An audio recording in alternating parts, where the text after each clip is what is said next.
Good morning, everyone.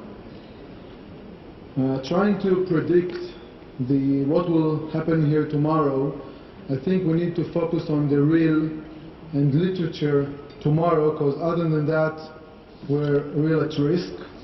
In what has now become a tradition, every year, every summit, Wednesday morning discussion will provide us with the framework and strategic look at the central issue that will be deliberated during this conference in its wide range of plenary session, panels, masterclass, and roundtables. The panelists speaking this morning will provide us with a provision of the fascinating journey that awaits us beginning this morning and until Thursday evening.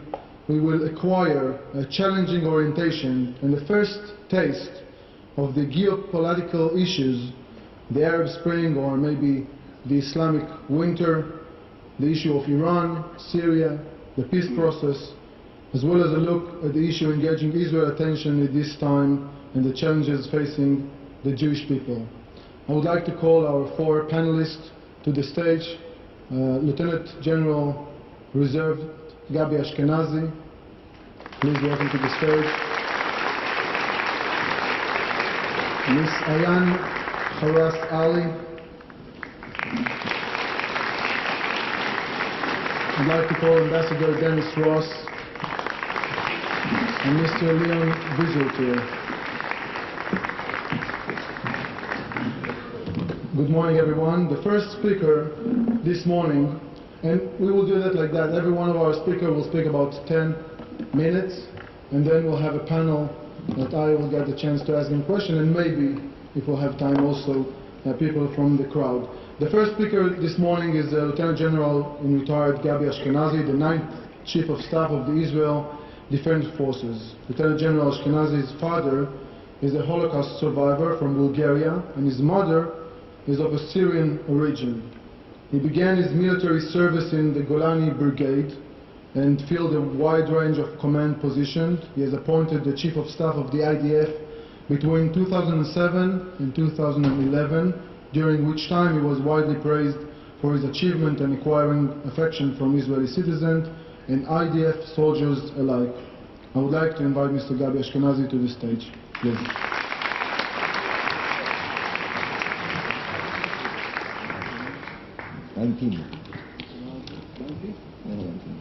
בוקר טוב, תודה אודי. ביקשתי לומר כמה דברים בקצרה על המחר האסטרטגי והביטחוני, ובחרתי בעיקר לפתח שני נושאים שיכולים להשפיע על המחר האסטרטגי במובן הזמן, במובן המטאפורי. אחד על מה שעובר בשכונה המאוד מורכבת שלנו, שנקרא בכל מיני שמות שאולי ביטאו חלק מהעמדות של המגדירים, כמו האביב הערבי והחורף האסלאמי. אני מעדיף לקרוא לזה הטלטלה העמוקה, ממש השינויים בעיניי, הטקטונים שעוברים על שכנינו ממזרח הקרוב ואולי גם הרחוק. אני אגיד לזה כמה מילים. אין ספק שהדבר הזה ישפיע על המציאות האזורית ועל המציאות האסטרטגית הביטחונית של מדינת ישראל. הייתי אפילו אומר שזה כבר משפיע. והנושא השני שאני אגיד עליו כמה מילים, ועל שניהם אולי נדבר אחרי זה בפאנל, זה כמובן האתגר האיראני, שלפי דעתי מציב לנו אתגר כפול. אנחנו רגילים לדבר בעיקר על האיום, על האתגר הגרעיני שהאיראנים מציבים לנו, אבל אני חושב שגם המדיניות האיראנית עוד לפני כן מציבה לנו אתגר לנו ולאזור, לכל אלה שחותרים ליציבות ולמציאות של הסדרים, מציבה לנו ולשכנינו אתגרים שמשפיעים על המציאות, ועוד השפעתם אני חושב תהיה ניכרת גם בהמשך.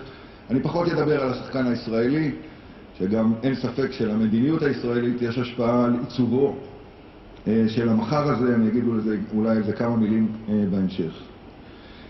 קודם כל אני רוצה לדבר על הנושא הערבי, הסערה שהעולם הערבי עובר. אני חושב שזה שינוי מסדר גודל טקטוני.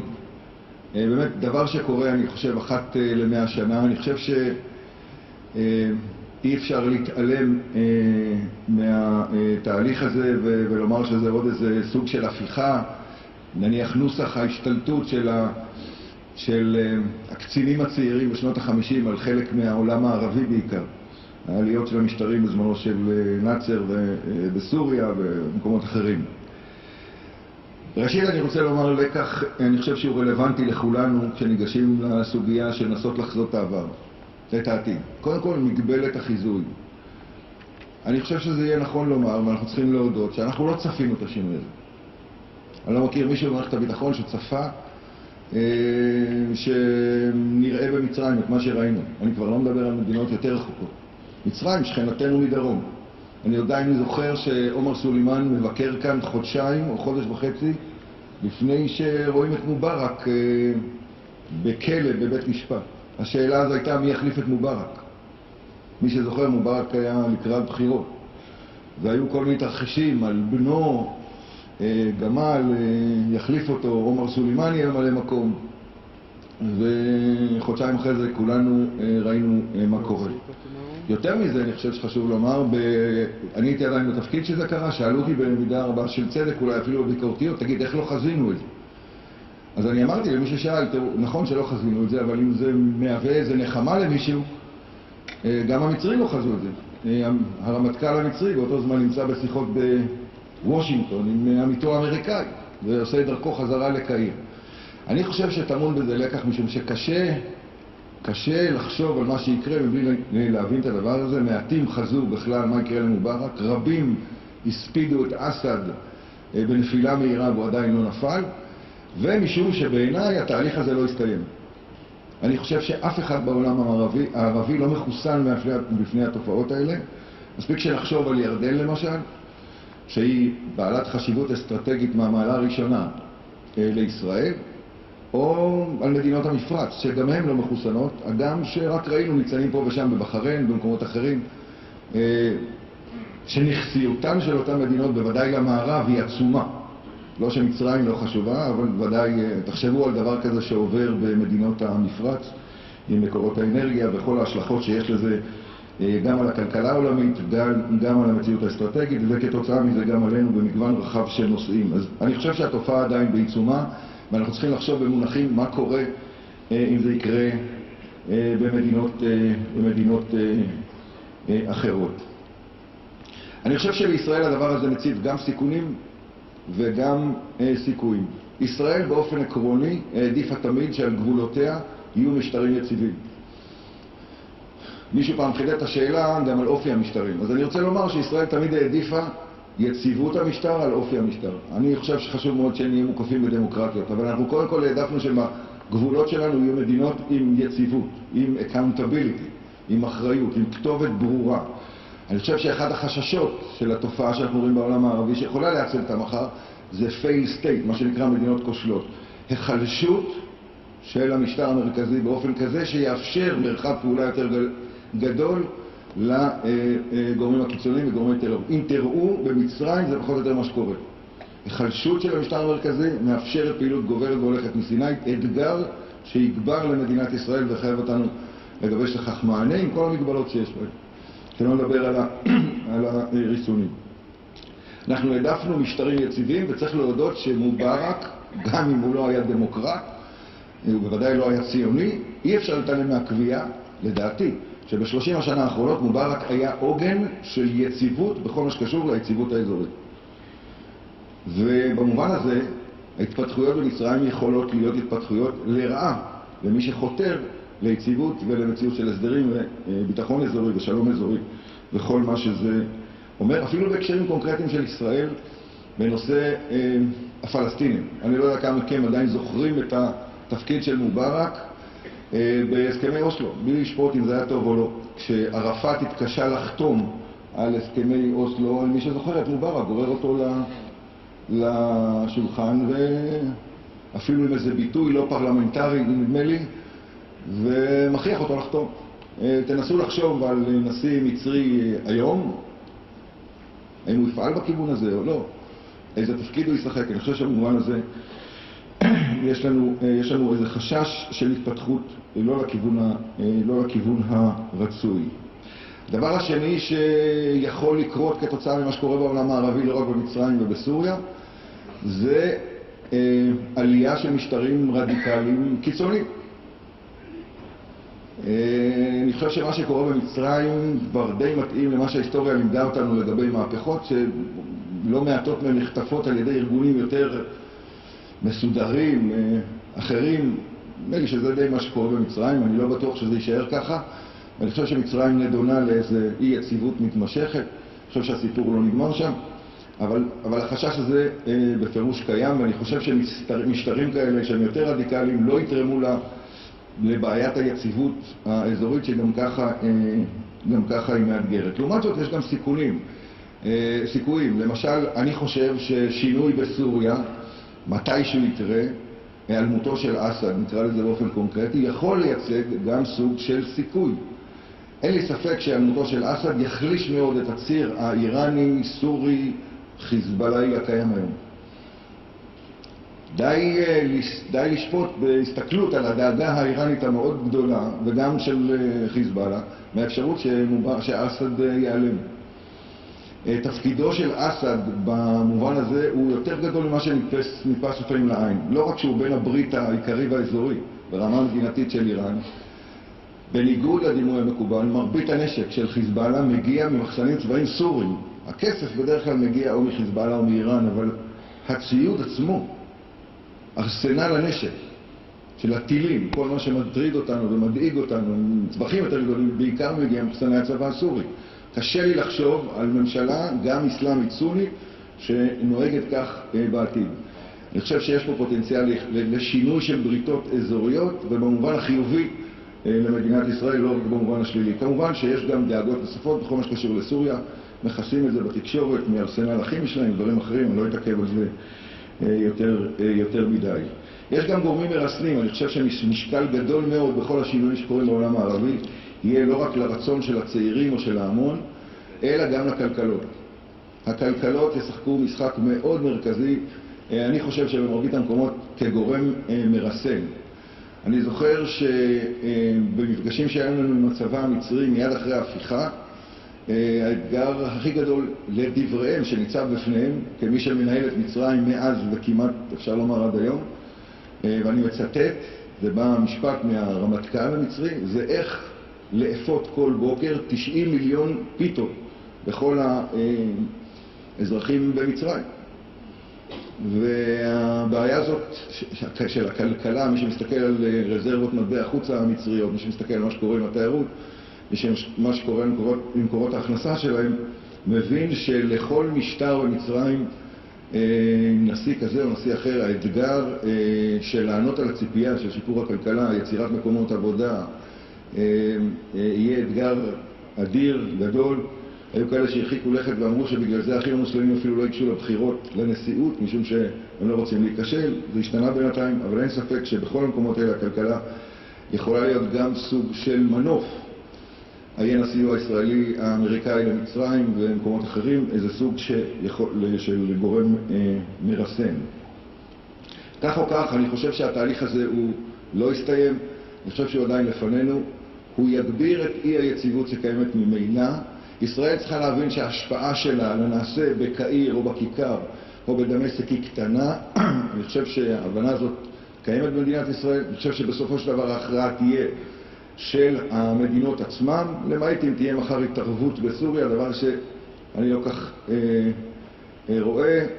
למעשה אסד מתנהג היום כאילו יש לו רישיון בינלאומי להמשיך ולפגוע בבני עמו כפי שהוא ממשיך ועושה, אם כי אני חושב התהליך בסופו של דבר יביא לירידתו מבמת ההיסטוריה במוקדם או במאוחר. מה כל הדברים האלה אומרים לישראל?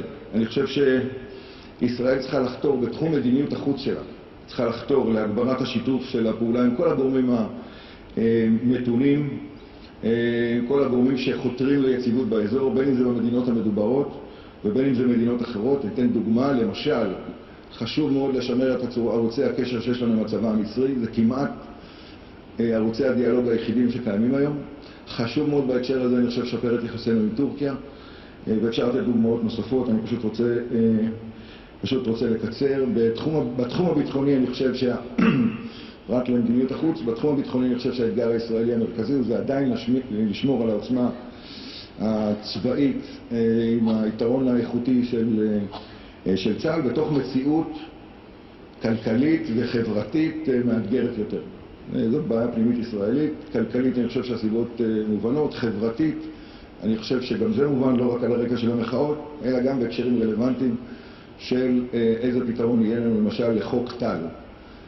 דבר שישפיע גם, אני חושב, על המחר הישראלי במובן החברתי ובטח של צה"ל. אני מזמן מחזיק בדעה שאנחנו צריכים לעבור למודל אחר. אני לא חושב שצריך לגייס את כולם, אני חושב שכולם צריכים לשרת במדינת ישראל, והסגנון צריך להיות צו שירות ולא צו גיוס. כולם מגיעים לבקום וירטואלי, צה"ל מקבל זכות בחירה ראשונה על בסיס קריטריונים שקופים ומקצועיים. כל מי שצה"ל בוחר, כי זה השירות החשוב ביותר, הולך לשרת. כל השאר הולכים לביתן ליד, כתוב עליו משטרת ישראל, כיבוי אש, מגן דוד אדום ומה שהמדינה תחליט, ואני מדבר על כולם, כולל הציבור הערבי.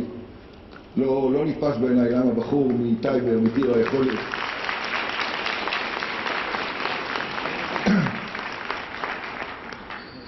לא נתפס בעיניי למה בחור מטירה מטייבה יכול להיות אח או רופא או רוקח בבית חולים מאיר, או מאום אל פחם בבית חולים הלל יפה, והוא לא יכול להיות פרמדיק ומתנדב במד"א.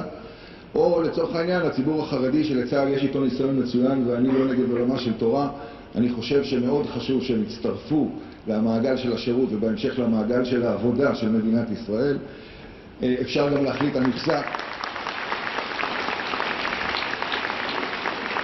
אפשר גם להחליט על מכסה של עילויים, אני אומר את זה לא בציניות, שבאמת ימשיכו ויפתחו את עולם התורה ואת כל מה שקשור בכך.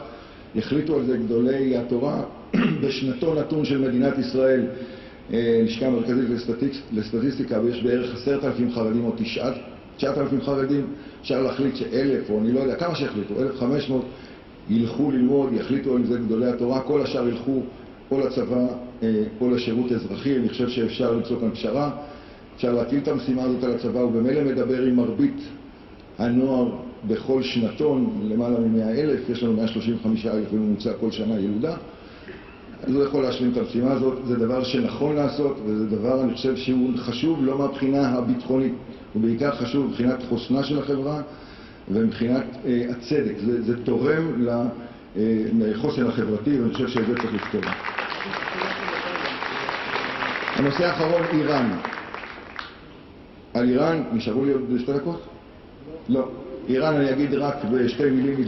איראן מציבה לנו 2 אתגרים. אחד, אני חושב, המדיניות האגרסיבית האיראנית שחותרת להגדלת ההגמוניה שלה באזור. זה ניסוח די מכובס לפעילות האיראנית מבחריין, עיראק, אפגניסטן, פקיסטן, כמובן בלבנון ומקומות אחרים, ובטח גם במצרים, ועד לאפשרות שהמשטר הזה עם המדיניות הזאת יהיה עם יכולת גרעינית. אני חושב שזאת מציאות שלא נכון לאפשר אותה. בקצרה, האסטרטגיה הנבחרת לפי דעתי זה לעשות את כל מה שאפשר מתחת לסף המלחמה על מנת להאט את התוכנית, לצרף לזה סנקציות כואבות, משתקות, עם איום של אפשרות, עם איום אמין של אפשרות פעולה צבאית, כמובן בעדיפות בגיוס והובלה של העולם, לא רק מצורך הפעולה, אלא גם בגלל המערכה שאחריה. תודה. תודה רבה. גבי העיר לי שאולי באנגלית, אני אולי טעיתי, אמרתי שאולי הרמטכ"ל ה-90, the 19th, במקום ה-19th, ה-19, אז אני מתנצל, למרות שהייתי שמח שזה יקרה, ואני מאמין שזה גם יקרה, שעוד נכריז על הרמטכ"ל ה-90 של מדינת ישראל. Thank you, Gabi Ashkenazi, for an inspiring perspective. Our next speaker is Miss Ayan Hirsi Ali. Ayan Hirsi Ali was born in Mogadishu, Somalia, and raised as a Muslim. She spent her childhood and her young adulthood in Africa and in Saudi Arabia. In 1992, she came to the Netherlands as a refugee. Ayan Hirsi Ali, one of today's most admired world figure, burst into international headlines following an Islamist murder of her colleague Theo van Gogh, with whom she made the movie Submission. She is known for her intellectual integrity and bravery, her fascinating best-selling books, as well as her critical view of Islam. She lives today in the United States. I'm honored to invite Ms. Ayan Hirsi-Ali to the stage. Please.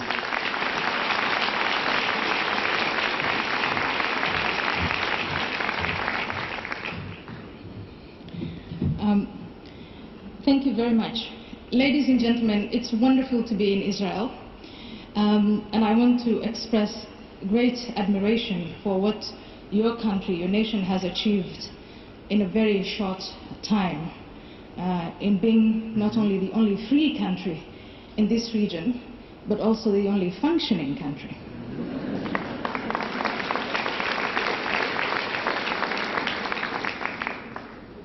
I was asked to give you a brief history of my life, and what I'd like to do is say, divide, I'm 42 years old, divide in telling you about my journey, the first 20 years of my life, first 2 decades of my life,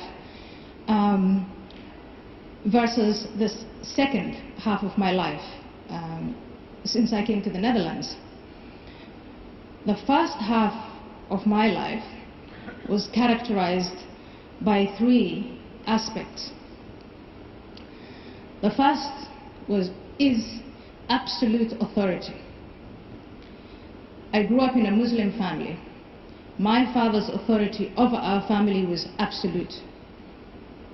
We couldn't argue with him, we didn't discuss, we had to obey him. My relationship to my teachers was exactly the same. As students, we were expected to learn by heart what they taught us. On a national level, authority was also absolute. If you disagreed with the policeman or with the general or with the president, then you ended up in jail, and then you were lucky. The second aspect that characterized the first half of my life is one that I don't know how to formulate it in English, but it's one that I would say is to compromise is to suffer shame. It's to lose face. So growing up in the family, at school, on a national level, if there was a conflict, you only had winners and losers.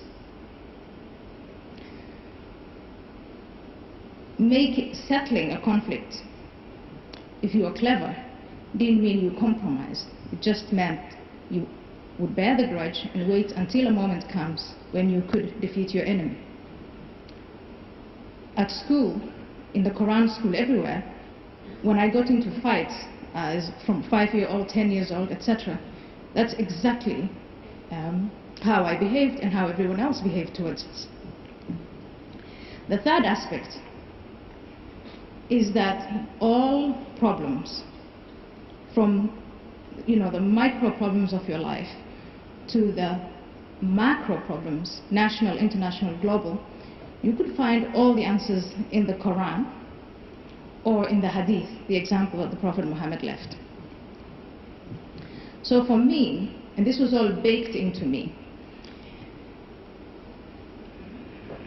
when I left my country of origin, Somalia, and we moved to Saudi Arabia, I recognized these aspects, and they were more marked than they were in Somalia, but I didn't feel that they were that different. I just felt that we, as a Somali family, we were not trying hard enough.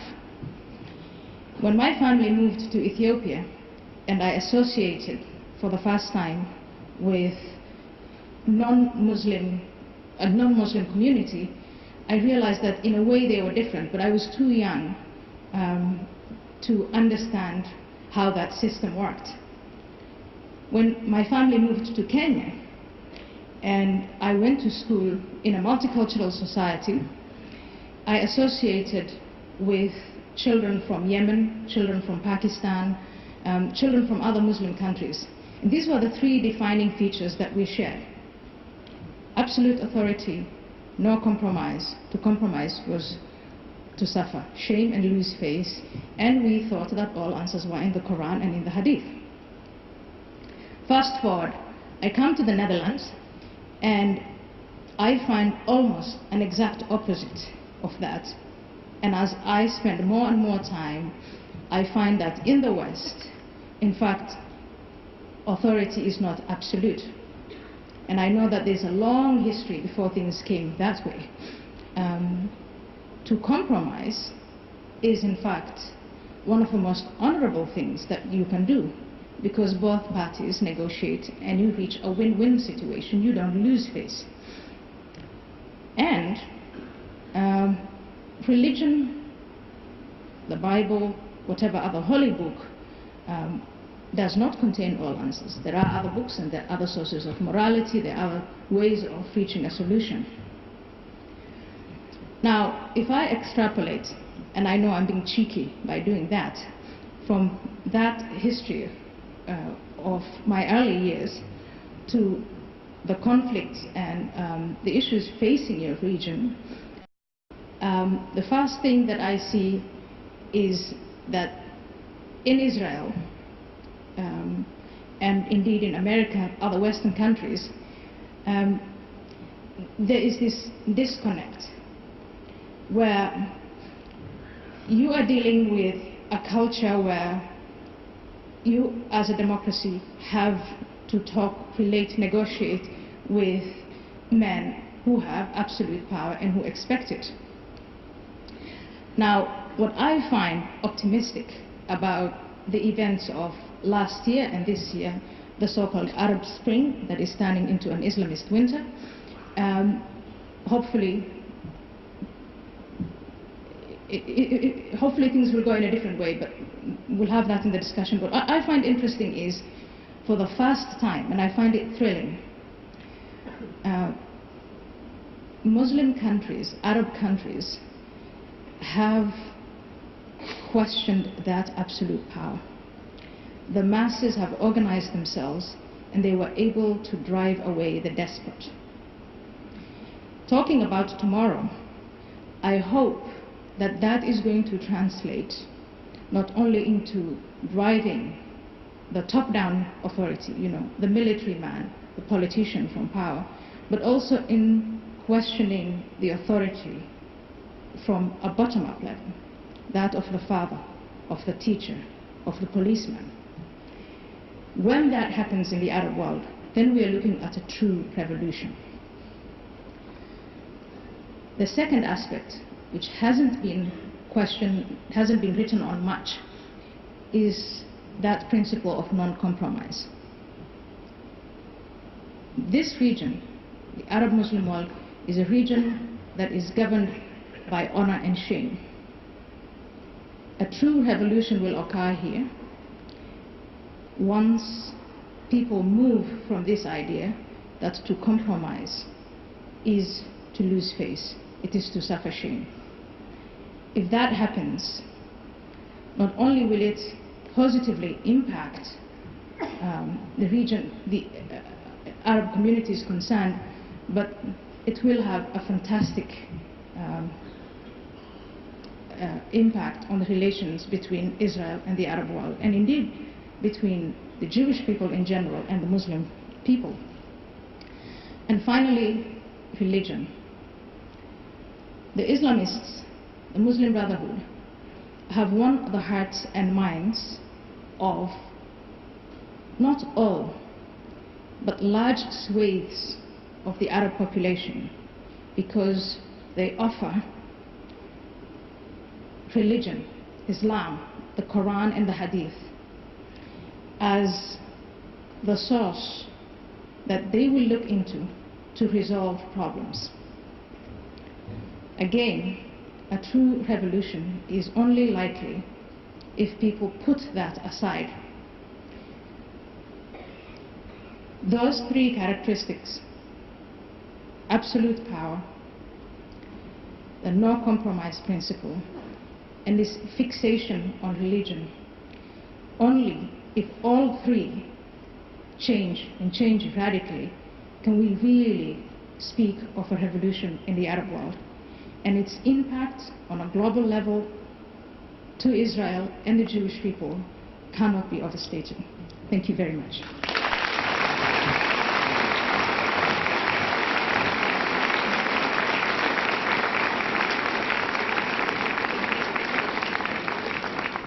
Thank you very much, Mr. Yan Hirsi Ali, for sharing with us your fascinating story and some of your conclusion.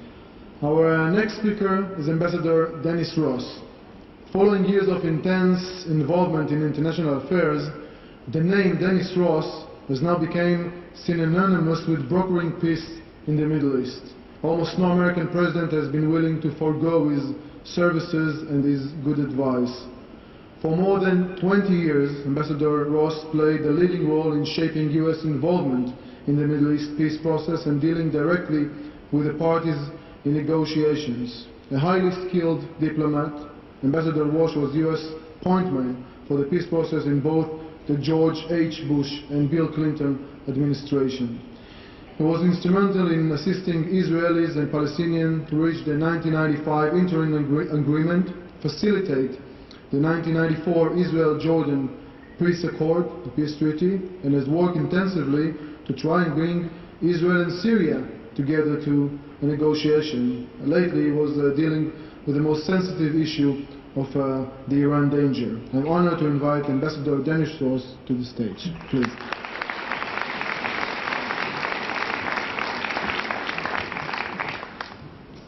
Thank you. I think I've been to almost all of these, Shimon, and the only thing I would say is it's good to be back again. The one thing I'm confident of is I may not be here in 20 or 30 years. I know you will be.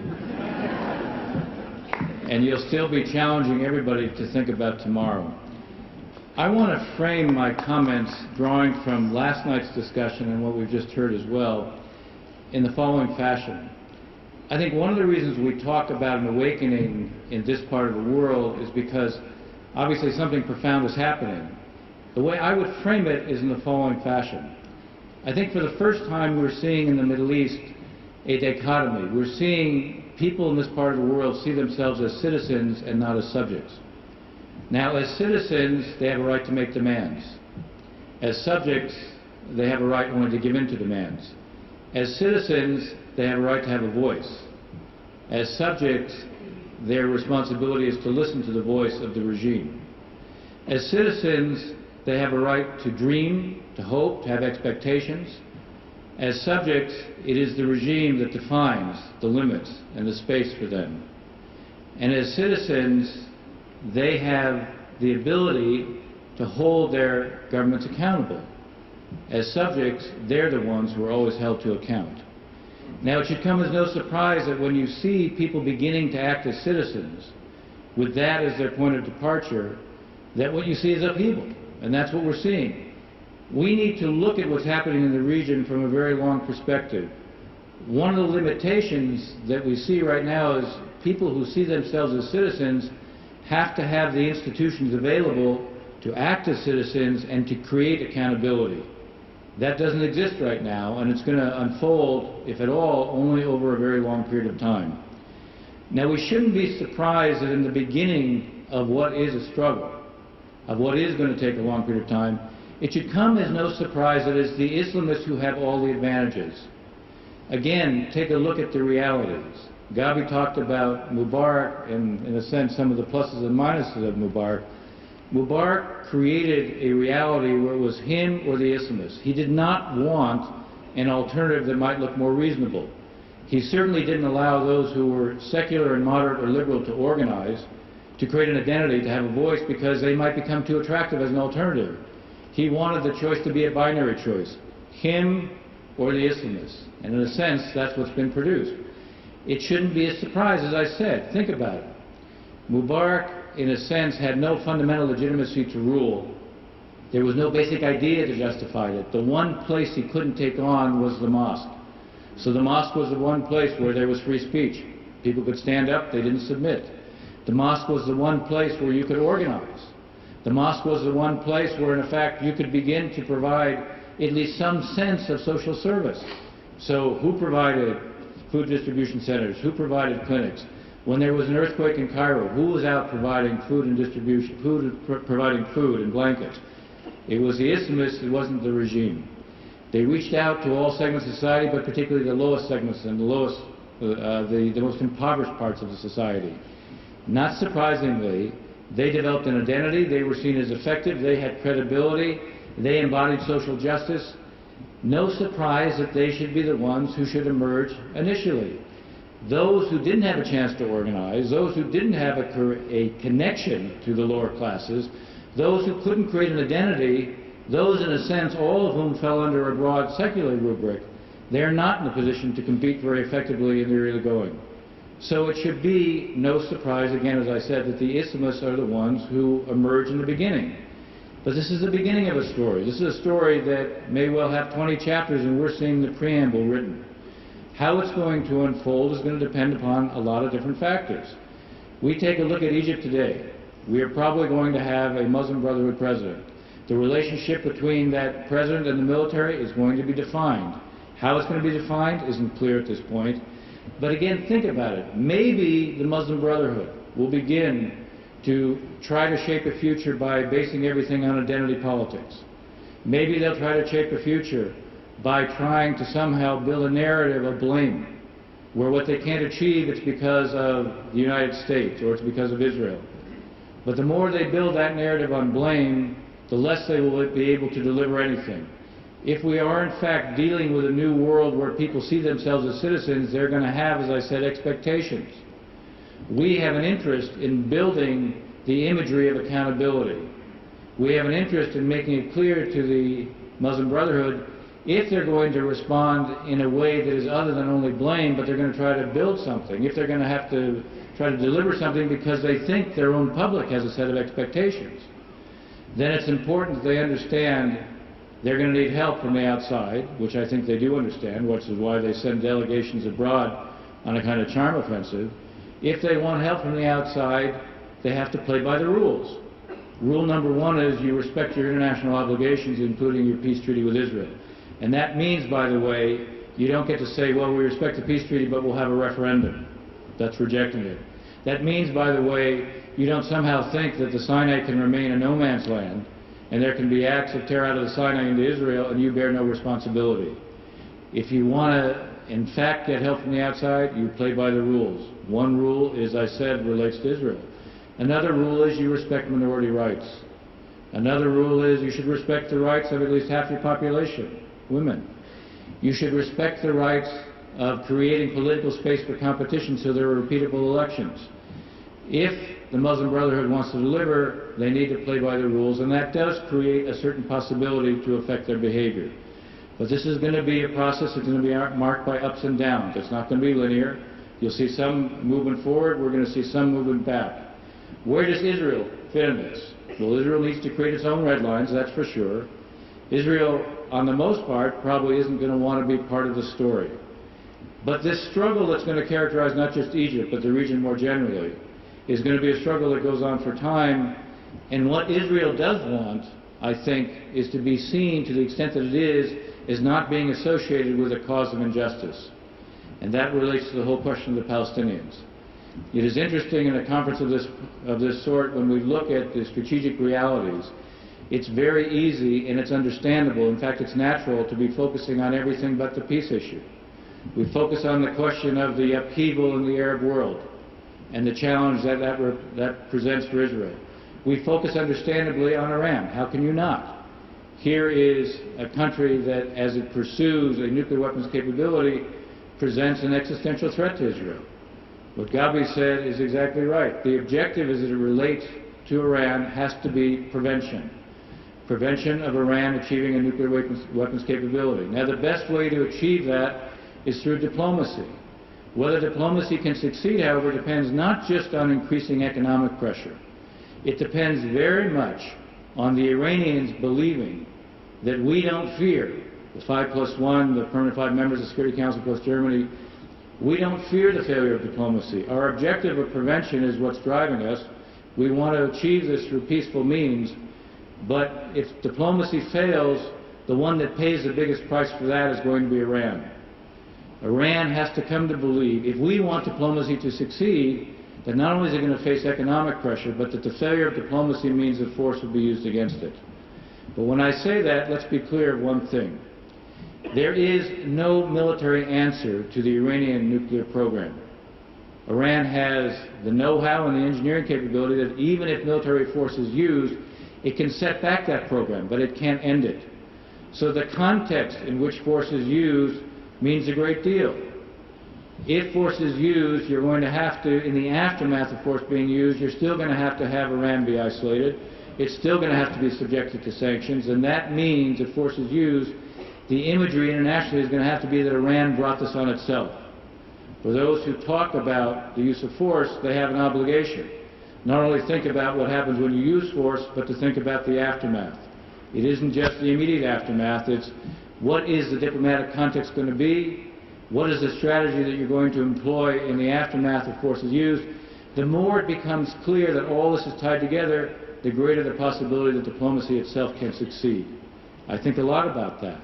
We all should. I think a lot about what's going on in Syria. You know, there are many who, for understandable reasons, are very worried about what happens if you intervene in Syria.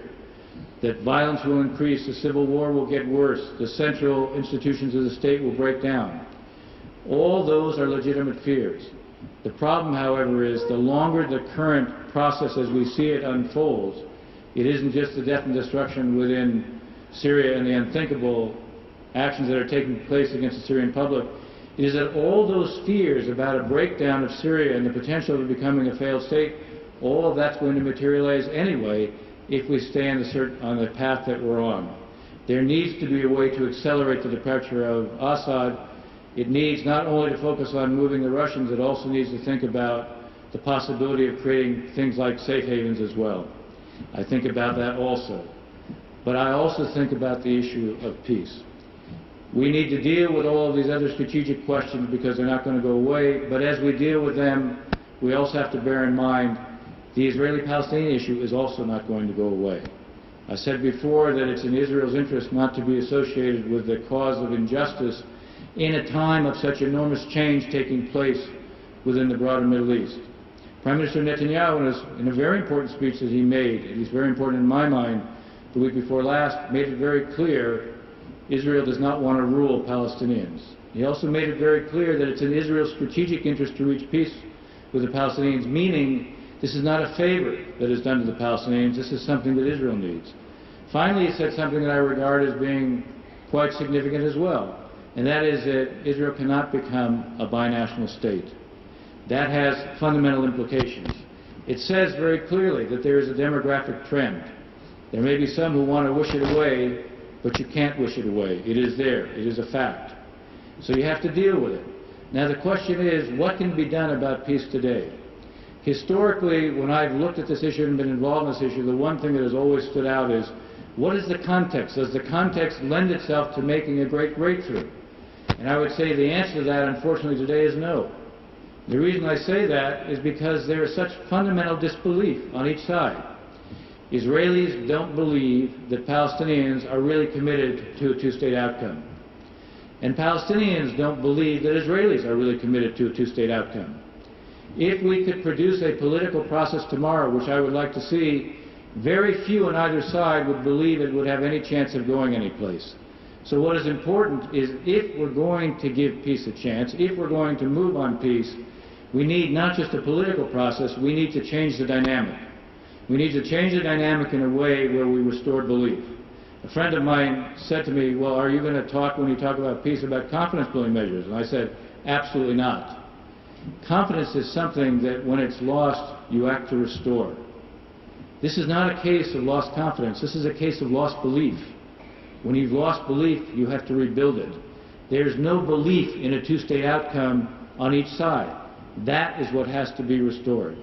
So how to do it? I would suggest to you there are a series of steps that each side could take. I don't believe in unilateralism because it doesn't build a sense of mutual responsibility. I would like to see the kinds of steps I'm about to outline taken, choreographed, worked out between the two sides, whether it's done by the two of them working quietly together, whether it's done by the U.S. brokering, however it is done, the more important thing is that something should be done. All right, so what should be the steps that could be taken on the Israeli side? And these are not meant to be exhaustive. They're meant to be illustrative. One step that could be taken, again, if the purpose here is to demonstrate to Palestinians you believe in a two-state outcome, and you're demonstrating this in terms of actions you're not prepared to take, First step that could be taken would be to make it clear Israel is prepared to provide compensation to those who are voluntarily prepared to leave the West Bank. That would send a very clear signal that the people who are leaving out there, they're getting compensated for leaving. That sends a signal to the Palestinians. A second step, another idea. This is actually an idea that I drew from a student at Harvard who won a prize that the Israeli students at Harvard put on in a contest. His idea was there should be building for those Israelis who are prepared to leave the West Bank. Start building significant numbers of housing, whether in the Galilee or in the Negev, for them. Again, if you were to poll those settlers who left Gaza, they would not exactly say that they were treated very well. So do a lot of building. A third step, a third idea, this is an idea I originally heard from Dan Meredith. He said, what is the logic, if we believe in a two-state solution, of building outside the blocks? Now, of course, the size of the blocks is something still to be negotiated. But if you're building outside the blocks, the message you're sending is, are you really believing in a two-state approach or not? A fourth idea that actually relates to what I would call the issue of demonstrating that you really don't want to rule Palestinians is, look at the area. Area C represents 60% of the West Bank. Palestinians have very limited economic access or activity there. Why not allow Palestinians to have economic access and activity there? That would send a message that, in fact, you don't intend to rule. A fifth step would be in Area B. I realize my time is up. I'm going to take 2 more minutes quickly. A fifth step would be to have the Palestinian police in Area B allow more of them to have a presence there. Again, it would show they're playing more of a role. A sixth step would be in the Area A, where there are still occasional Israeli incursions in Area A, come up with what would be an agreed set of security criteria. If the Palestinians meet them, no more incursions. If the Palestinians don't meet them, the incursions are still justified. All right, what about the steps on the Palestinian side? First, it's time for the Palestinians to put Israel on the map. You can't find Israel on a map. You can't find Israel on a map anywhere in a Palestinian textbook, anywhere on the Palestinian websites. It's time, if you are in fact committed to a two-state solution, Israel should be seen on a map. I once asked a Palestinian negotiator, how come Israel doesn't appear on any map? He said, well, we don't know what the borders are going to be. I said, you know what you want them to be? Put Israel on a map. A second step. It is time for Palestinians to begin to talk about 2 states for 2 peoples. It is time for Palestinians to talk about the historic connection not only that the Palestinians have to the land, but also the historic connection that the Jewish people have to the land and to the city of Jerusalem. The fact that the Palestinians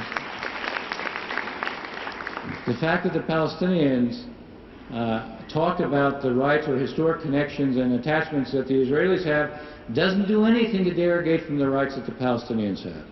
A third step that the Palestinians could take. It's time to end incitement. And I don't mean by creating an anti-incitement committee, which I helped to draft in the Wye River Memorandum. I mean it's time to stop saying that those who kill Israelis are martyrs.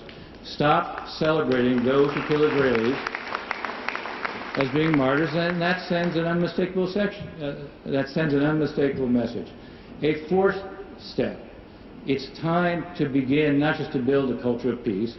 It's time to start talking about it, even though I know the concept of compromise runs deeply against the grain. I know for Palestinians there's a sense of being a victim. But the fact is, it's time to begin to say it isn't only the Israelis who will have to make hard decisions. Yes, Israel will have to make hard decisions. It's time for Palestinian leaders to prepare their public for the fact that both sides have to make hard decisions.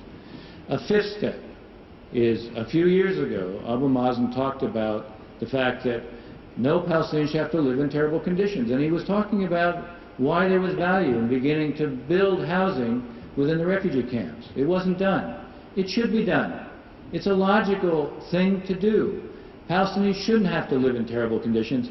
If you go ahead and you begin to build in the refugee camps, that sends its own signal. It sends a signal to Israelis. And the 6 steps. They added 6 steps for the Israelis, 6 steps for the Palestinians. The 6th step for the Palestinians is continue to build your own state. Build the institutions of your own state, because you're building your state, you're not going to encroach on Israel. And the most important set of institutions to build are rule of law. Build those institutions so you have the kind of state you want to have. The more you build that kind of a state, the more you will see in Israel a recognition that there really is a commitment to a two-state outcome. The best way to produce these things, as I said, is not unilaterally. It can be done directly. It can be done quietly. The steps I outlined don't have to be the steps. Each side could define the steps that would be most meaningful to them. This is not about restoring confidence. This is about restoring belief. What I worry about when we deal with all the other issues in this region, which have to be dealt with, what I worry about is if we focus on everything but this issue, sooner or later we're going to find that there is nothing to be done, or that the only option left is a unilateral one. If we've learned anything from the unilateral options, they never work out the way they're intended. Thank you very much.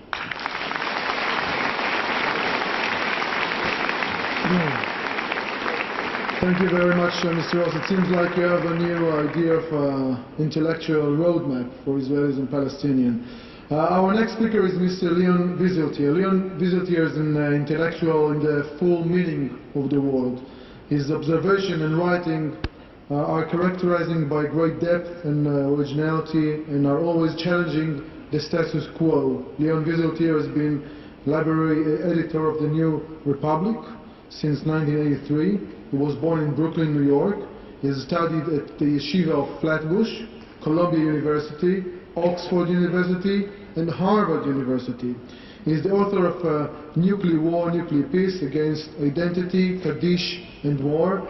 A critic that crowned Leon Wieseltier's book Kaddish as an amazing book explained that Kaddish is a dense, exciting, inspiring, and glowing book. Above all, it's a characteristically Jewish.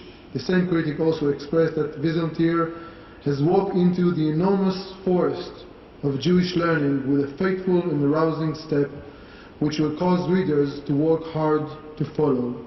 We will do our best this morning to follow him. As well, we know that the effort will be well worth it. Leon, please.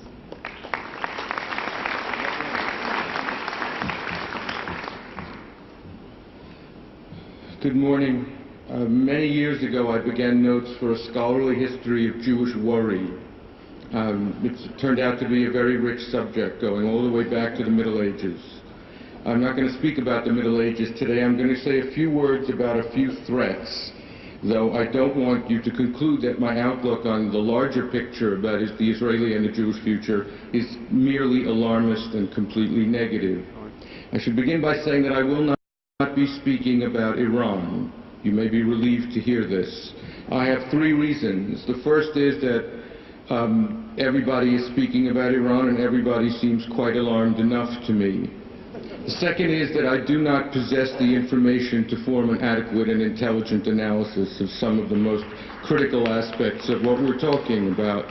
There's an old rabbinical adage, Lemad l'shoncha lomar eini yodea.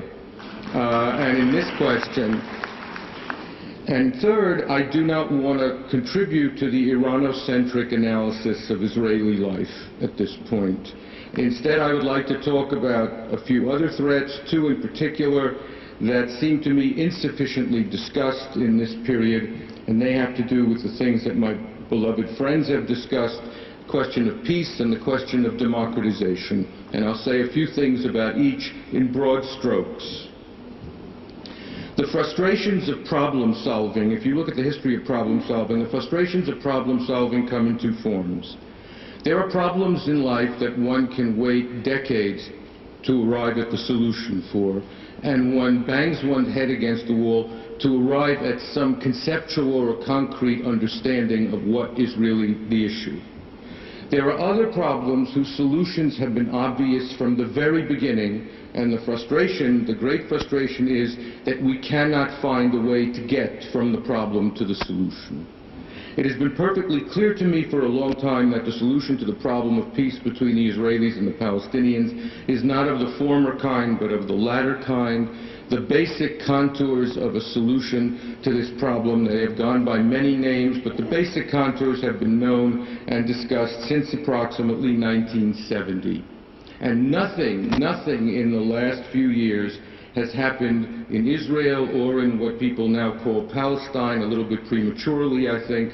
Nothing has happened in this area to alleviate or mitigate the urgency of the problem of the Israeli-Palestinian conflict, and for that reason, it is not an achievement on the part of the President government to have driven the subject off the agenda. Now, there have been changes in the Israeli-Palestinian conflict. On the Palestinian side, there is a civil war raging with various degrees of intensity. One party to that civil war, of course, is Hamas. The rise of a radical Islamicist Palestinian national identity is the single most important innovation, if you will, in the Israeli-Palestinian conflict since its origins. There was also the phenomenon of Salam Fayyad. I am not one of those people who likes pointing out that Salam Fayyad never had a chance. I thought Salam Fayyad was the Palestinian leader we were all waiting decades for. But nevertheless, the political realities on the Palestinian side are what they are. On the Israeli side, I believe there has occurred a complete collapse of diplomatic imagination of a sort that the founders of the state would never been able to understand. And more recently, there has occurred a collapse of a political opposition.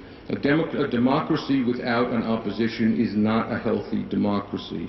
And one can discuss what the reasons for that situation are, but these, as I say, are factors that must be taken into account, and they are negative factors. However, none of these negative factors, either on the Israeli side or the Palestinian side, seem to me to justify simply anything that any Israeli government wishes to do in the territories. It may be that there is no partner. We can discuss this. I'm sure we will discuss it. I'm sure some people discuss nothing else. But the fact is, just because the doctor has told me that I am not suffering from lung cancer does not mean that I should go out and take up smoking. There are many things that the Israeli government can do and is doing that would foreclose the possibility of a certain kind of settlement. And as I will say later, nothing alarms me more in this connection than what I see as the increasing delegitimation of the idea of the two-state solution in the Jewish community, in the Palestinian community, and more generally in the world. Some of this delegitimation is ideological, some of it is existential. It's a product of sheer despair, of impatience. But if the two-state solution were ever to be genuinely delegitimated, that would be a dark day for the state of Israel, because the problem will not go away. A few days ago, my family and I came in from Ben Gurion, and we rode from Modi'in to Pisgat Ze'ev on Route 443. And once again, I had the experience that I always have on that road, which is, on the one hand, it is another miracle of Jewish infrastructure. For 2,000 years, there was no way to know about the Jewish genius for building roads. On the other hand, it was an alarming experience of insularity. I felt like we were driving right through a problem without ever having to deal with it, and this worries me. Now, one of the more prominent alibis for not dealing with the Palestinian question is, of course, the urgency of the danger posed by the Iranian nuclear program, a danger that I am not in any way here to discount. But there are two things that need to be said about this alibi. The first is that sometimes it is not made in good faith. Sometimes we are told that we cannot really pay attention to the problem of peace right now because of Iran. We are told this by people who, even if the Iranians were not developing a nuclear capability, would also not wish to address the issue of Palestinian peace, and certainly not do anything practical to bring it about. The second and more important objection to this is that it misrepresents not just the nature of security planning, but even the nature of life planning. We all know this from our own experience. It is never the case that we are ever confronted with only one threat or one challenge at a time. Life is never that simple. I remember when I was a young man and I first began to study the history of Israel and Zionism, I was enormously impressed. I remember the day I read about it for the first time with Ben Gurion's famous statement that he would fight the white paper as if there were no Hitler, and he would fight Hitler as if there were no white paper. And I remember thinking that was the essence of wisdom. There is never only a single threat. And so I believe that Israel must press for peace, even as it deals with the Iranian nuclear threat, and it must deal with the Iranian nuclear threat even as it presses for peace. Democracy and democratization. There is no question in my mind that this will be a time of instability in the Arab world and therefore of enormous anxiety in Israel. Israel will find itself living by its nerves. Now, in some instances, the analysis is a little bit clearer. In the case of Syria, for example, it seems clear that the fall of the dictator would bring enormous strategic benefits to the Jewish state. In others, it is not so clear. The most frightening one is the case of Egypt. It all depends on your analysis. We have discovered that, certainly from the aftermath of Tahrir Square and in other places, that in the Arab world, there even politically progressive forces can be socially conservative, and the political empowerment of certain radical Islamic elements, though I am not here to tell you that all Islamic elements are radical, I believe that they are not, but the political empowerment of the radicals is indeed deeply worrying, But there are 3 points I would like to make about how to think about democratization in the Arab world. The first is that freedom is either freedom for everyone or it is not freedom. The democratic ideal is a universal ideal. And Jews know this because Jews themselves experienced and suffered many attempts to have political freedom defined in a way that excluded them and made exemptions of them. So the universe, if one believes in democracy, one believes in democracy based on a philosophical analysis of human affairs that applies to all human societies. The second point is that democratization is essentially a process of destabilization. One political culture is being exchanged for another. There is no way to do that efficiently. It certainly was not done efficiently in the West. John Stuart Mill was not born on the day after Thomas Aquinas died, etc., etc. Democratization is not an event, it is an era. It is a period in the history of a society. And it always produces anti-democratic reactions. There is always a push and a pull of democratic action and anti-democratic reaction. We should not be surprised or shocked by this. We should expect it, and we should do everything we can to support the genuine democratic and secularizing forces that we find existing on the ground in the various states and societies. Now, there is a third point that I want to make about democratization that might shed a little bit light about how to understand Israeli uneasiness about democratization in the Arab world. And this has to do with an analogy that can be brought from the political history of the Jewish people in exile. Lahavdil elef alfei havdalot, Israel is a sovereign state. The Jews who live here are no longer in exile, but nonetheless I believe that the following is instructive. Jewish historians who have studied the political history of the Jewish people noted a long time ago a consistent pattern in Jewish political history, and it was that the Jews always preferred vertical alliances to horizontal alliances. The Jews always preferred a direct alliance with the king or the prince or the bishop in favor of attempting to build bridges and alliances with local populations. This vertical alliance was usually an illusion. It almost never worked. If you study the history of the vertical alliance in Ashkenaz, in France and Germany, if you study it in the Iberian Peninsula, you discover that in fact it was a myth. But the Jews went to extraordinary lengths to believe in it, even in some cases to surrendering their own right to bear arms in favor of the protection of princes, who of course eventually did not protect them. The purpose of the vertical alliance was to politically neutralize the masses, whom the Jews did not trust, and to do so by relying only upon the aristocratic or the ecclesiastical elite. And so verticality became the classical Jewish strategy for finding stability and security for a Jewish community that owed some of that stability and security to its relations with other powers. Now, there are a number of things to be said, or it will be obvious to you about the vertical alliance. The first one is that the vertical alliance makes absolutely no sense in the absence of an authoritarian ruler. That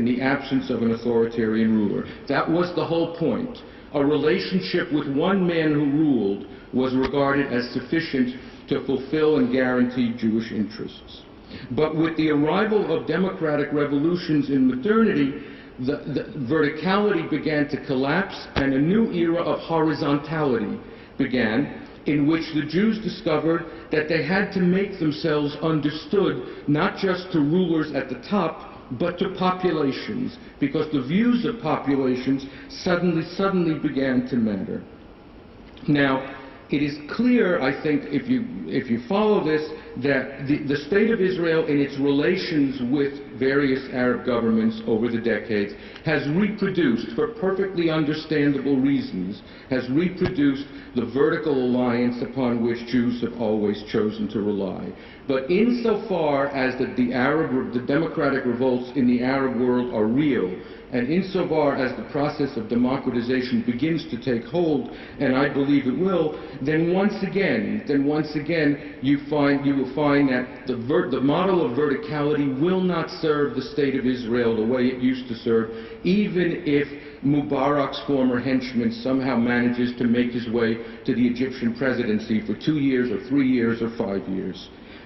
Now, of course, a lot of this has to do with one's analysis of the Arab populations. If you hold a completely pessimistic analysis of the Arab populations, and you believe that they are essentially anti-Zionist or essentially worse, anti-Semitic, then this is nothing but a counsel of despair. If you take a more complicated view and note that none of these rebellions were primarily about Israel or about the United States, even though anti-Zionism and anti-Semitism remains a useful expedient for every element that wishes to hijack or distort the revolution. But if you listen closely to what Egyptians and Tunisians and Libyans and incredibly valiant Syrians are now saying, they are not talking about the Jews. They are not talking about the Jews. They are talking about their desire to finally participate in the modern world, which in the Arab world is an enormous Herculean task, is a genuinely Herculean task. If you believe that, and if you believe in the possibilities of horizontality, etc., then you will regard democratization in the Arab world not simply as a crisis, but also as a challenge and even as an opportunity. But this too, the creation of horizontal relations with Arab populations who may increasingly hold power over the political systems in which they live, this too will require a renaissance of diplomatic imagination on the part of Israel, about which lately, at least, I myself have been extremely pessimistic. Thank you very much.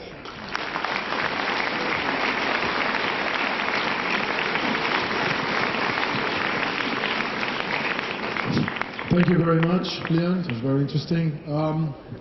You know, as some of you may know, in my day-to-day life, I mostly report. Sometimes I analyze. I never do the forecast. There's the other guy that do that. But if I should have given the geopolitical forecast, I think it's safe to say it will be stormy, dusty, and hot. And I think that from all the things you said, there's one ideological, philosophical, or maybe also a practical question that's been raised. In such a weather forecast of being dusty and uncleared and hot, what should Israel do? One option is to stay put, do nothing, wait that the sky will clear and we will see the horizon. And the other one is to navigate, try to initiate, and to try to see what advantage can we draw from this stormy weather in the region. And my first question to you is a yes or no question.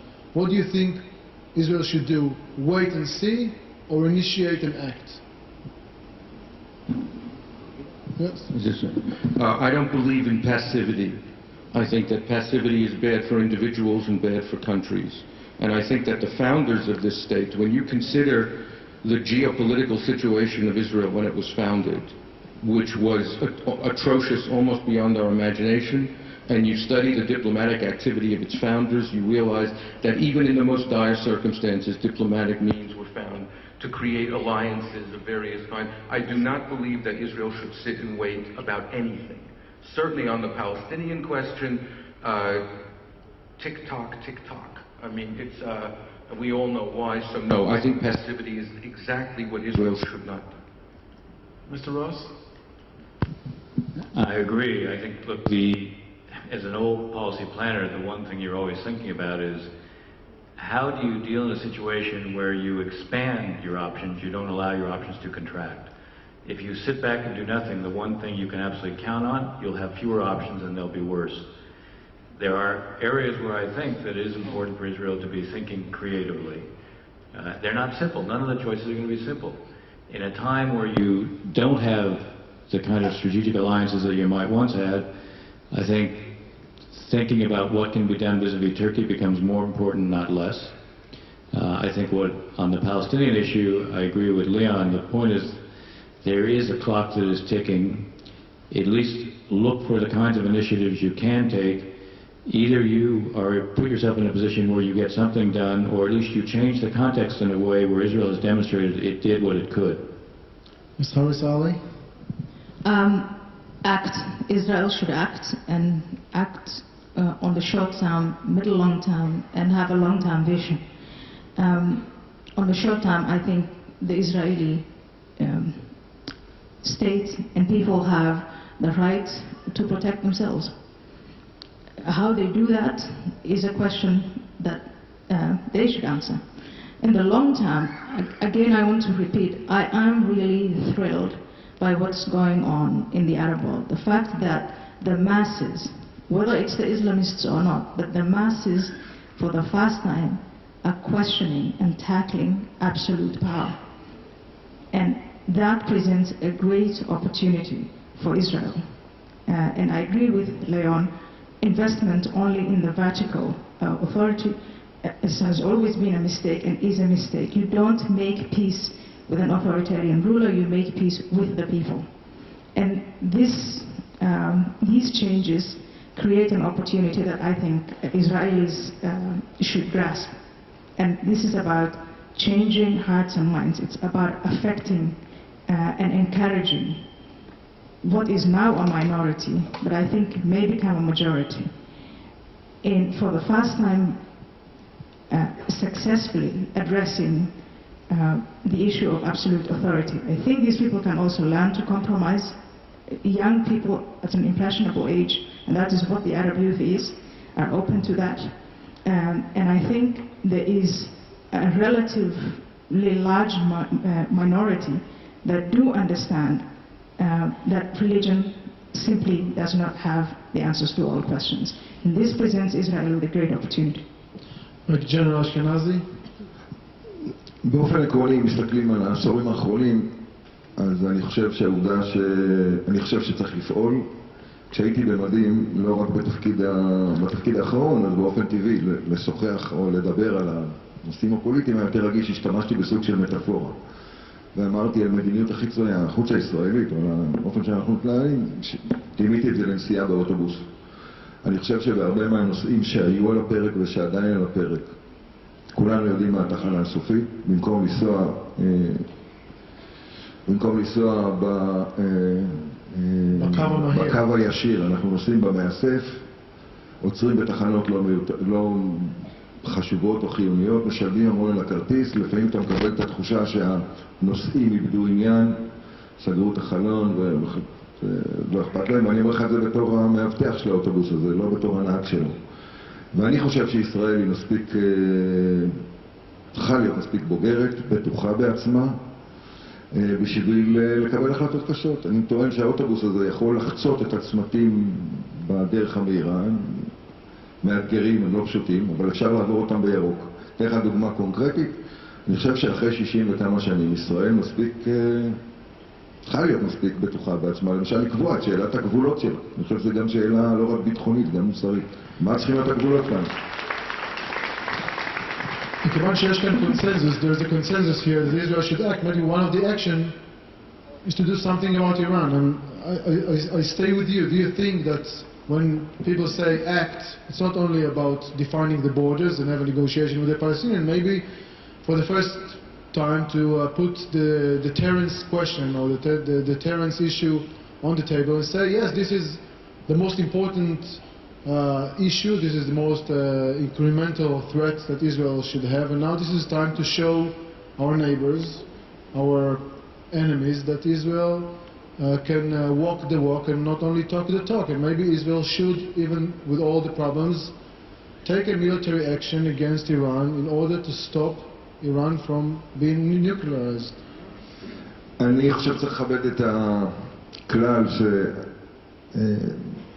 שחשוב שנשמור מאחורי דלתות סגורות את הנושאים האופרטיביים, אבל באופן עקרוני אני חושב שימוש בכוח צבאי הוא לא מטרה בפני עצמה, הוא אמצעי. אני חושב שזה חשוב שזה יהיה באמת האמצעי האחרון רק שהחרב על הצוואר. ובשאלה הקונקרטית אני עדיין חושב שיש זמן לדיפלומטיה.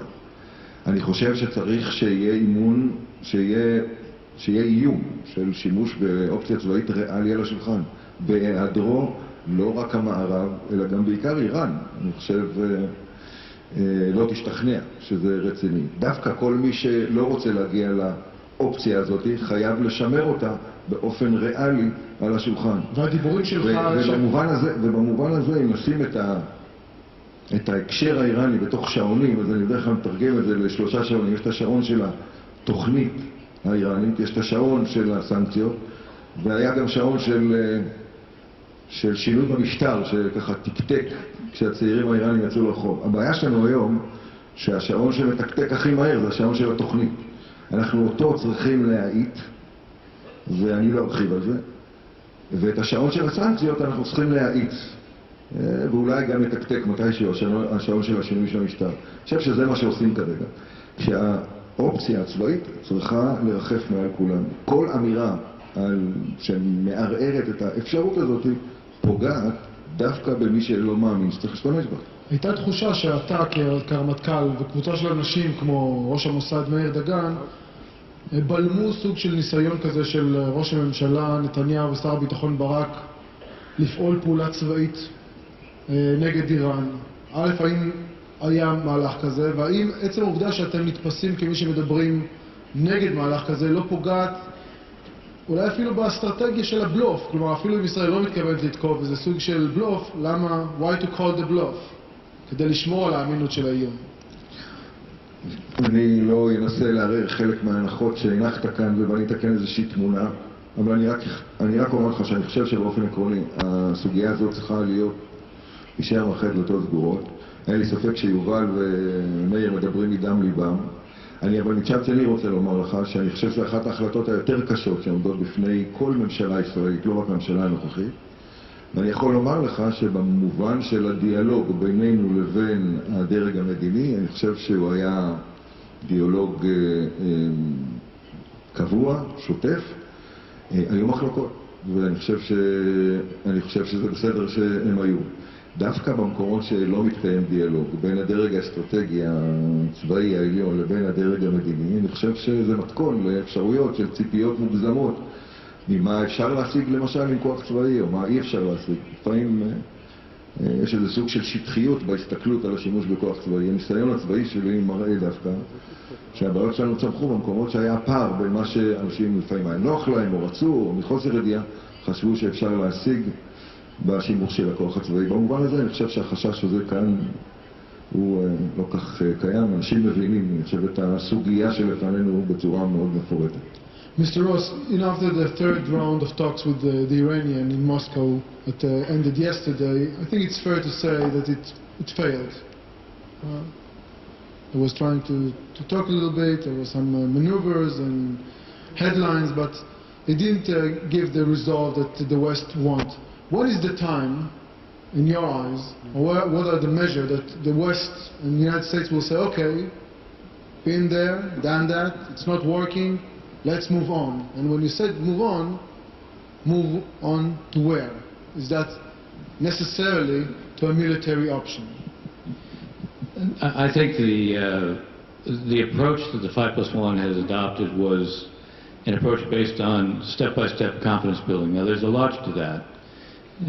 If, in fact, the six stay together, which they have, and you're seeking from the Iranians demonstrations that they have a peaceful intent with regard to their nuclear program, if you are able to produce the right kinds of steps, that could stop the clock, or if you're able at least to produce enough steps, it's going to tell you more fundamentally what is the purpose of the program, meaning does this program address what is the key answer that we want to know? Are the Iranians, at the end of the day, prepared to accept a civil nuclear power that cannot be converted into a nuclear weapons capability because they're prepared to accept the kinds of restrictions and limitations on their program that would preclude a breakout capability? The purpose of negotiation should be to reveal and answer that question. Step by step could get you there over time. It would be fine to do step by step if you had all the time in the world and you were using the increasing pressures on the Iranians from the economic sanctions to put them in a position where they're saying, all right, the price is just too high, now we're prepared to make the concessions. You suggest to try another strategy with the Iranians? Yes. What I'm getting at is the idea the step-by-step approach always had within it a kind of logic but also a built-in trap.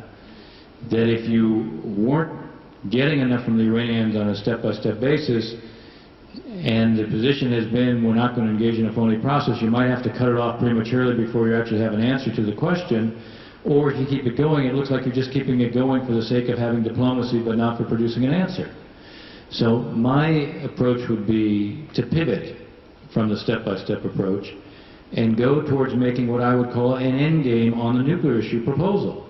Put the Iranians on the spot in a way that either has them respond in the right way or unmask them. Meaning, are they prepared at the end of the day to accept the kind of limitations on their nuclear program that allows them to have civil nuclear power, which is what they say they want? If what they want is civil nuclear power, they can have it. But what they cannot have is a breakout capability to a nuclear weapons capacity. And putting this on the table puts them in a position where they have to respond, and also does something else. If they say no, then you publicize it to the world. Because what I was saying before, and this is something that Gabi was just repeating as well, again, there is no military answer to this problem. This is a means, it's not an end. You can set the program back, but they can rebuild it unless you have them, in a sense, isolated and restricted by sanctions, so that it becomes very costly for them to rebuild it. That's why any strategy that includes the use of force also has to have a strategy for what happens after you use force. If you're only talking about the use of force, then you're really not having a strategy that deals with this program. Mr. Leon Byzantier. Can I just add something to, is it Matt? Yes. No, you sure? Yes. I can ask you a question and then you can answer. No, because you're going to ask another question that makes it seem impatient that you want an Israeli strike.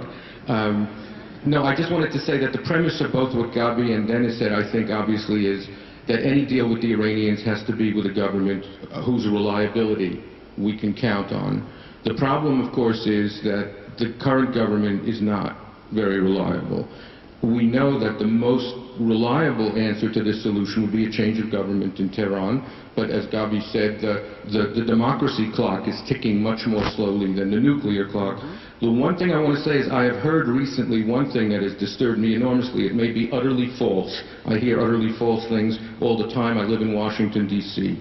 And it is that a part of some purported Israeli strategy in recognition of the political dimension of the Iranian nuclear program would be to target elements of the regime so as to cripple the regime as a part of. My own view is that if Israel thinks that it can bring about a new government in Tehran by attacking Tehran, and literally if Israel thinks it can use airplanes to reorder the Iranian government, I think that would be a colossal mistake. Yeah, but what I'm asking you is about how you're winning the street. You said, okay, we need to change these alliances, the vertical alliances. Okay, how are we winning the street after years of incitements, years of lies about Israel, about the Jews? You know what, let's take Iran for example. How are we going to tell the Iranian that we are on with the good guys, okay? How can we're waiting for 30 years for the student in Iran to raise up and take the mullahs down? It doesn't happen. Can we help them do that? Should we help them do that? There are two dimensions to this. In the first place, in June 2009, something historic happened in Tehran. it cannot be put back in the bottle. The rebellion was a mass rebellion. It was brutally crushed. The President of the United States chose to do absolutely nothing to help the people in the streets of Tehran, even rhetorically, again because he thought that the nuclear question was so urgent that we couldn't offend the Iranians by discussing human rights, even though we discussed human rights with the Soviet Union and discussed arms control at the same time for a very long time. So there is something happening in Tehran which all supporters of democracy, private and in government, must find ways to support. It's not simply the case that nothing is happening, but it is happening too slowly from the standpoint of Israel's security. With the Palestinians, I have to say, I'll say one thing. For many years, for many decades, I used to think that the settlements were the most important impediment to the peace process. After Hamas took over Gaza, and it was clear to me that there was a Palestinian civil war, I concluded that that was incorrect. That they are an impediment, but they may not be the largest, most substantial impediment. Now I have to tell you that if you intend to make peace with someone, what that person thinks about your behavior has to be an important part of your strategy. You cannot make peace with someone without understanding their definition of peace. It seems to me, whereas obviously there is a long way to go in fostering horizontal alliances with the Palestinians, even though Israelis and Palestinians occupy the tiniest bit of land imaginable together, I'm now convinced that it is a historic responsibility of the Israeli government finally to put an end to settlement activities so as to make it perfectly clear. I mean, aside from the fact that, whatever your analysis of the settlements is historically, and I find them strategically ludicrous, but as a matter of a horizontal alliance of Israelis and Palestinians beginning to understand each other, of the possibility of progress, it seems to me that the price of the settlement policy is spectacularly too high, and I think that has to be recognized. Thanks. Ms. Harisali, if I got you right, what you're saying is to some of these gentlemen, even if you want to initiate, if you want to do something in order to make the peace process sticking, you have to wait. You have to wait for Islam to change, to understand that that compromise is an ideal thing and not an insult of losing face. And even if you want to make this clock go faster, you need to wait that process will come into the political Islam, and then you can make a real peace. I don't know how to say this in a diplomatic way. So say it not in a diplomatic way, Yeah. which is the best way to put things. I think that Israel and America can sit down with the Palestinians, with the Saudis, with even the Jordanians and Egyptians, until they're blue in the face. And Americans right now are really blue in the face, and I think Israel is even more blue, in the hope of achieving peace. I think if all the 6 steps that Dennis proposed are demonstrated by the Israelis today, that is not going to gain you peace. So think of the Palestinian-Israeli equation, which is really a Jewish, it's been transformed from a small territorial problem into this civilizational ordeal. To achieve the kind of peace that we are talking about, you have to wait at least a generation, because the current elite has made it very clear over many decades that their definition of peace is not the same as how the Israelis and the Americans define peace. You mean that in their eyes peace is that Israel will not exist? You can give them Jerusalem and there'll be no peace. In their, on the other side of the table, peace with Israel means to compromise. It is shameful. Peace with Israel, for them, is not a ticket. It's just not going to happen. That eventually will happen, but that is a long-term investment. But right now, peace is defined by the Islamists, I think by the Palestinians whose power matters, that Israel doesn't exist, and that's why they don't want to put it on the map. What we need to do is invest in a new generation, and I think that generation is budding. This is what is exciting about the Arab Spring, that there is a generation that is interested, maybe interested, a new elite, and that is a long-term investment. Mr. Ashkenazi, let's speak a little bit about Syria. You know, some of the assumptions that we made here are all connected to Syria, because there is a question of whether what Israel should do regarding Syria. And I'm going back to my first question. Should we sit and wait what will happen until Assad will fall, or should we do something actively to make him fall? And that way it will hurt Iran, that sees Assad as one of his alliance, and get a better result, as you said, in Syria in dealing with weapons that go into Hezbollah. The former head of the Mossad, Meir Dagan's, 2 weeks ago said Israel should do something. Israel should make Assad fall. Do you agree?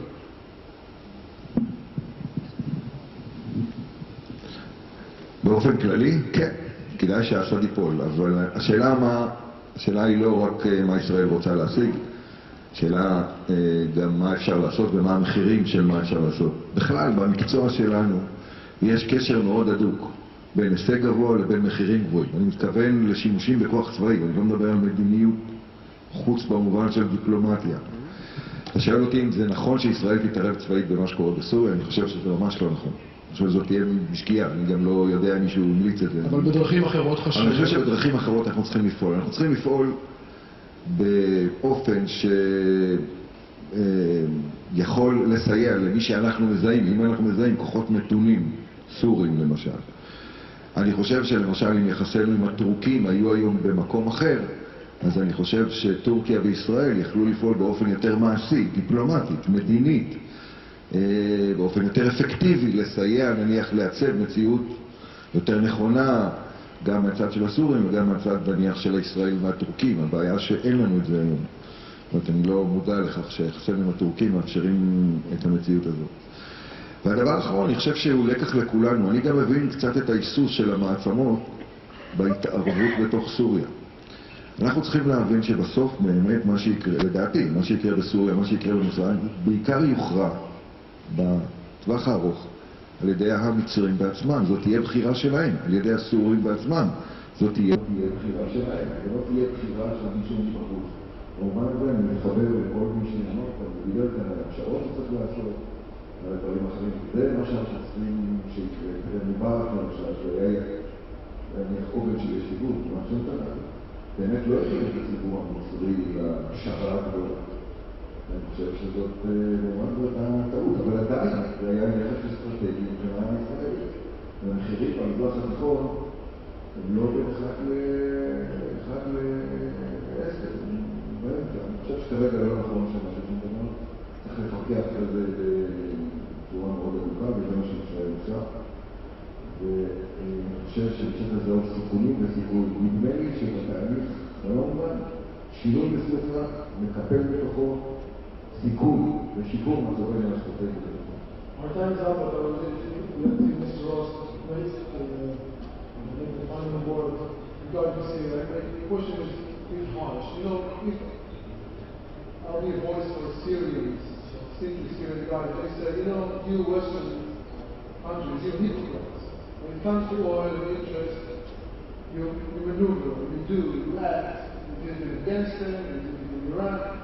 When it comes to a country, a poor country like Syria, which is only people that are being massacred there, you do nothing. So what hope and what to do tomorrow do really give us? But I think that Syria confronts everybody with lots of dilemmas, there's no doubt. And it's as we look at what's unfolding there, first there's a moral imperative to try to change the situation. Second, I was trying to hit it when I was speaking, there's actually a strategic imperative as well. There's all sorts of good reasons, as I was also saying earlier, for us to be quite cautious about intervening in the use of force. It's always easy to get into places and not so easy to get out of them. The United States has just extricated itself from one war in Iraq and is still in the war in Afghanistan. That said, I think one has to take a look at, are there options that we and others have that can accelerate the process of change there? The idea that we'll move the Russians, it's going to be very difficult. I think one way to move the Russians is for them to understand that they might become irrelevant. That in fact there could be action taken without them, which is the last thing that Putin seems to want. We should be working with the Saudis and others, and also be communicating with the Allies, who Assad presents to them the image that he's their salvation. The truth is he's their threat. And there should be more of an effort to sort of separate them from him. But one way to do that, I think, also is to begin to think about acting on creating a safe haven in the north. We created in northern Iraq in 1991 a no-fly and what became a no-drive zone. If we were to be able to do that, and obviously Turkey's support, which can't be without Turkey's readiness to support it. If you were to do that, I think it would change the balance of power, not just objectively, but subjectively. We're trying to create a tipping point within Syria to move things sooner rather than later. In my fear, the longer things go on, the worse it will get, not just from a moral standpoint, but from a strategic standpoint, including the fact that Syria could well become a failed state because the sectarian divide becomes so deep and so unbridgeable that you'll see the fragmentation of the state. When that happens, that's bad for everybody. And so from a strategic standpoint, there is a reason to accelerate departure. If you're going to do that, I do think safe haven in the north is something that could be done. Thank you very much. Ladies and gentlemen, thank you very much for your other questions and views that you were ready for. Thank you very much for this morning.